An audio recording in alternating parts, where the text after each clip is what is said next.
digital aspect for a moment or two. Uh-huh. And we say this, because this is a show on leadership, right? How does a digital playbook help us to lead better? So I'm a frontline leader, or maybe a business unit leader, and now I have the advantage of playbooks in my operational life. How does it help me be a better leader? See, most leadership roles are held accountable to certain outcomes, certain macro outcomes, even micro outcomes. But let's say, as a business unit leader, I was responsible for both top line and bottom line, so essentially running a P&L. Now, if you look at top line and revenue orientation, and then you look at bottom line, which is really the operations piece, all of these can be broken down into both macro processes and micro processes, which you obviously need to manage and track. And then track key matrices around them. So revenue matrices, we are aware, the most fundamental being what is pipeline, what is your revenue growth rate, how many deals are you closing, how much have you sold, where is billing, and so on and so forth. So that's fairly intuitive to understand. And then you have the operational, what is the cost to deliver the service, or the product, and associated metrics. Now you can break this down into micro components. And then there is this third angle of people, which is why you are a leader, because you manage the processes, you manage the outcomes, you manage the people, and effectively balance all of these out to get to that outcome.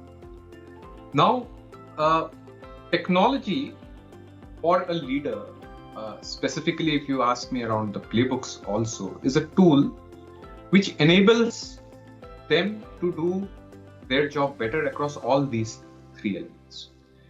So on the process, you have the standardization. On the people, you have the accountability chain, which you're able to manage better. And then you have the tracking and the data behind it to actually get things done faster and improve faster continuously.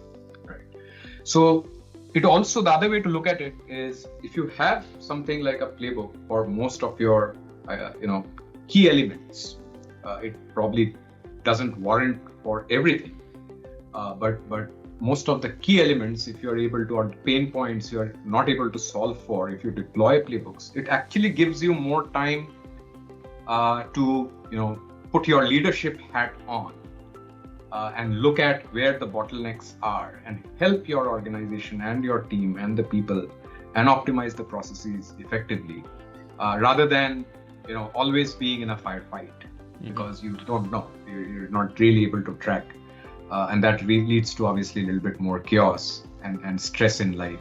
So I think a good leader uses technology such as a playbook fairly effectively to actually free up their own time, focus more on leadership skills and spend more time there than on managerial operational elements.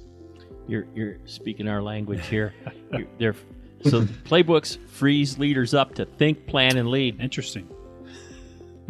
Yeah. We should make a podcast about that. So the time they have to spend monitoring, tracking, reviewing accountability chains, all of that, even setting up processes, because it's more efficient and effective set up a process this way. All the time needed for that goes down. In other words, the time to manage goes down. So since time in the day is finite for anybody, the time to lead goes up.